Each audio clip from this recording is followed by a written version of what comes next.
O mundo inteiro volta as atenções para o Brasil quando o assunto é agronegócio. Isso porque nós somos um dos maiores produtores e exportadores de alimentos no mundo inteiro.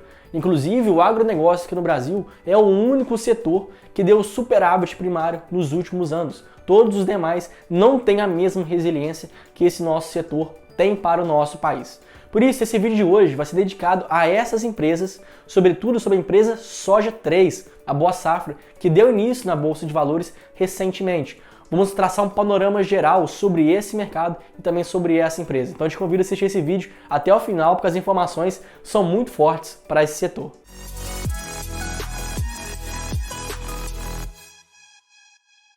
Fala aí, investidor e investidora, o mesmo acordo de sempre. Se eu agregar conteúdo, conhecimento para você, você me retribui aqui com uma inscrição no canal, com like nesse vídeo, porque é assim que você me ajuda a crescer. Então, eu conto com você.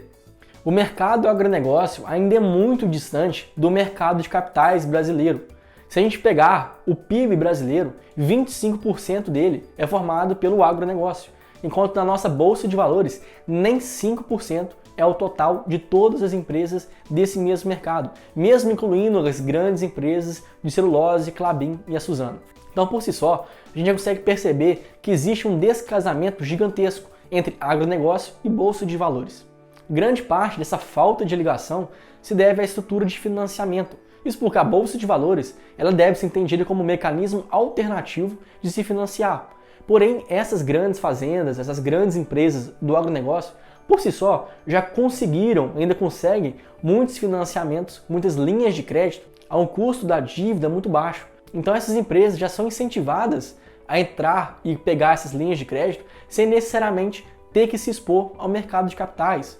Isso porque, para você expor ao mercado de capitais, você precisa ter uma estrutura realmente bem profissional. As empresas precisam passar por uma profissionalização da sua gestão. Isso, na verdade, o Brasil por si só já não é muito forte. A gente já vê muitas empresas familiares em que a troca de executivos acontece trocando os bastões entre os próprios membros da família. Porém, isso ainda fica mais forte nas empresas do agronegócio. Então é muito forte a gente ver que essas empresas são de estrutura familiar e que a cada nova diretoria vai sendo passado de geração a geração. Então, por si só, falta um pouco de profissionalidade em questão de gestão e controle dessas empresas para ter um incentivo a entrar na Bolsa de Valores. E não só, também existem benefícios fiscais. Isso porque existem muitas linhas de crédito e até mesmo facilidades tributárias para o mercado agro em operar em regime de pessoa física. Ou seja, não necessariamente esses grandes empreendedores vão precisar abrir o CNPJ. Simplesmente na pessoa física já vai ter acesso a uma infinidade de benefícios fiscais, desde compra de carro a preço mais barato até mesmo isenção de outras contas. Por si só, já existe uma grande vantagem em não ter uma profissionalização tão alta, igual a gente espera para outros setores da economia. Então, grande parte dessa falta de ligação entre mercado de capitais, a Bolsa de Valores e também as empresas do agronegócio acontece por esses benefícios fiscais que não incentivam, não democratizam o acesso a essas empresas ao nosso mercado de Bolsa de Valores. Porém, esse mercado do agronegócio como um todo, principalmente aqui no Brasil, tem uma perspectiva de crescimento realmente muito favorável. Nós já somos os maiores produtores em várias culturas e devemos ampliar essa nossa liderança nos próximos anos, porque nós temos todo um cenário que corrobora para isso. Nós temos solo de qualidade, áreas que ainda não são exploradas e que pode ter um acréscimo de culturas excelente, muito grande. Nós temos temperaturas adequadas, mas principalmente nós temos tecnologia. Então hoje, todo mundo como um todo, principalmente na parte asiática, ainda existe um crescimento populacional muito forte. Falando aqui de Bangladesh, Índia, China, até mesmo alguns países africanos, como a Nigéria, vem passando por um crescimento populacional muito alto. Porém, esses países não têm a mesma capacidade de produzir alimentos igual o Brasil tem. Segundo alguns estudos, a cada aumento de demanda de alimentos no mundo, o Brasil vai ser responsável por 40% de fornecer o alimento a essa nova demanda que surgiu. Então, por si só, o Brasil já é fortíssimo nesse mercado e ainda a sua liderança tende a ampliar cada vez mais. Por isso, cria todo um cenário que corrobora para o crescimento dessas empresas aqui no nosso mercado de capitais. Principalmente a partir do momento que o mercado de capitais se unir ao mercado do agronegócio. A gente tende a ter um ganho realmente bem expressivo. E se nós já estamos falando aqui de um setor que tem alta perspectiva de crescimento, tem um subsetor que ainda assim deve ter mais perspectiva de crescimento ainda, que é a parte de sementes. Isso porque nada adianta você ter uma cultura, uma terra gigantesca, se você não tem uma semente de qualidade, a tal ponto que você não tem uma colheita adequada. Então perceba que principalmente a semente deve ser de qualidade. Então nós estamos falando que existe um subsetor dentro do agronegócio de sementes que deve crescer até mesmo mais do que o próprio mercado como um todo do agronegócio. E é nesse ponto que nós devemos chegar, porque agora uma nova empresa do agronegócio abriu capital na Bolsa de Valores, que é a Boa Safra, do ticker Soja3. Essa é uma companhia muito interessante porque, além de atuar em sementes, ela é uma empresa dita Asset Light, ou seja, poucos ativos. Não é uma empresa que precisa ter muitos ativos para crescer. Por si só, essas empresas dessa característica já são altamente rentáveis e altamente lucrativas, porque não precisam tomar crédito, não precisam se financiar para comprar os ativos. Simplesmente com o dinheiro que ela já gera, ela já consegue ganhar cada vez mais escala. Então o ganho de escala da Boa Safra é muito interessante. Hoje ela atua com uma margem líquida de 11%, mas com uma rentabilidade, um ROI, de mais de 60%, o que já qualifica a empresa sendo uma das mais rentáveis do nosso país, da nossa Bolsa de Valores. Então perceba que a grande diferença que essa empresa trouxe ao mercado de capitais. Até então, nós não temos várias opções, mas entre as nossas opções que nós temos, nenhuma delas é Asset Light igual a Boa Safra é. Então é uma característica totalmente diferente do que nós já temos aqui no país. E essa empresa, na verdade, vem tendo resultados crescentes e robustos. De 2014 a 2020, a empresa teve um KGR, que seria a taxa anual de crescimento composto, acima de 25%. Ou seja, a cada ano de 2014 a 2020, a empresa crescia pelo menos 25%. Ou seja, a empresa cresceu mais do que o seu setor, que tem um KGR ao redor de 20%. Ou seja, se uma empresa cresceu mais do que o próprio setor, isso já é uma evidência que é uma companhia que vem ganhando market share, vem ganhando participação de mercado. Mas ainda assim, é um dado muito forte para a companhia no seguinte sentido. Hoje o market share da Boa Safra é de 5,7%. Muito pequeno em relação ao potencial que ela pode ter no futuro. Se a gente faz essa comparação com outros mercados, aqui comparar com o mercado americano, que também, junto ao Brasil, é uma das potências do agronegócio, a gente vê que as 3 maiores empresas de semente nos Estados Unidos possuem um market share juntas de 60%, enquanto as 20 maiores empresas do Brasil não chegam a 40% de market share. Então existe uma discrepância realmente muito alta. Então, para a Boa Safra, agora que ela está capitalizada, que ela tem acesso ao mercado de capitais, que ela tem dinheiro, a gente pode ver sim que ao longo do tempo ela ganha o market share, justamente continuando a crescer mais do que as suas concorrentes.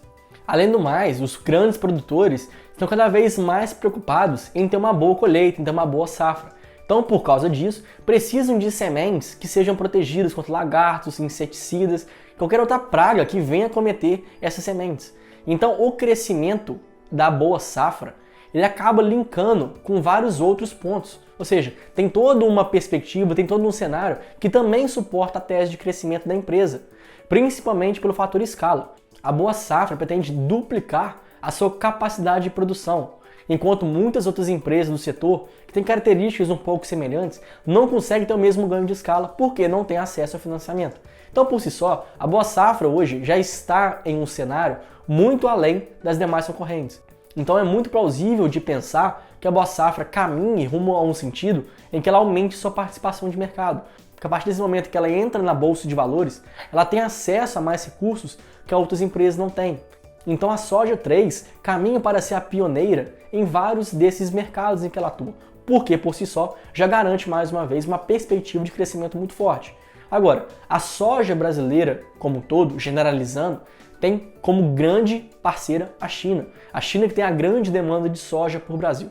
Porém, ao mesmo tempo, isso também pode ser visto como um risco, porque pela alta demanda da China, se esse país parar de consumir a soja brasileira, isso acarreta em uma redução dos preços. Porque se não existe mais pessoas comprando e existe a mesma oferta de soja no mercado, acaba que o preço da soja vai cair. Então, grande parte do crescimento da Soja3 também está atrelada ao mercado chinês. Então, se esse mercado continuar crescendo, não somente em questão de população, mas também de urbanização, que quanto mais pessoas estão nas grandes cidades, maior tem de ser o consumo de soja, maiores são as perspectivas, então, de crescimento para a boa safra. Agora perceba que as commodities por si só têm grandes riscos. Aqui não só o fator de demanda global, da China principalmente, mas também o fator dólar.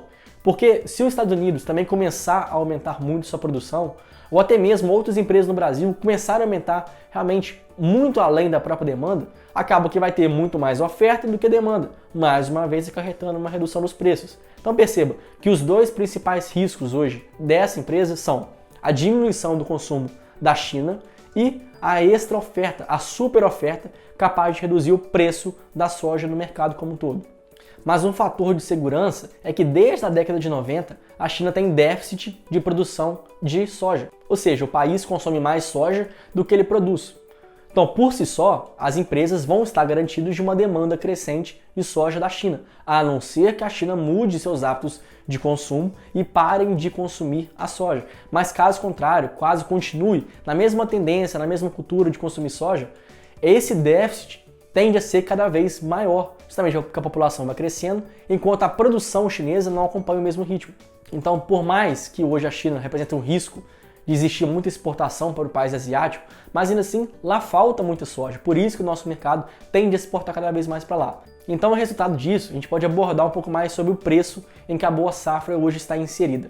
Hoje, na comparação de múltiplos, a empresa tem um PL, um preço sobre lucro, de 16 vezes. É mais do que, inclusive, a Brasil Agro e também a SLC Agrícola, que são duas empresas do agronegócio que também atuam na nossa bolsa de valores. Porém, aqui existe uma grande diferença, porque essas duas outras empresas têm grandes fazendas, grandes colheitas, grandes safras, enquanto a boa safra não tem. Então perceba que a boa safra ela tende a ser muito mais rentável, justamente porque ela não precisa de ativos para crescer. Com pouca coisa ela já tem muito lucro.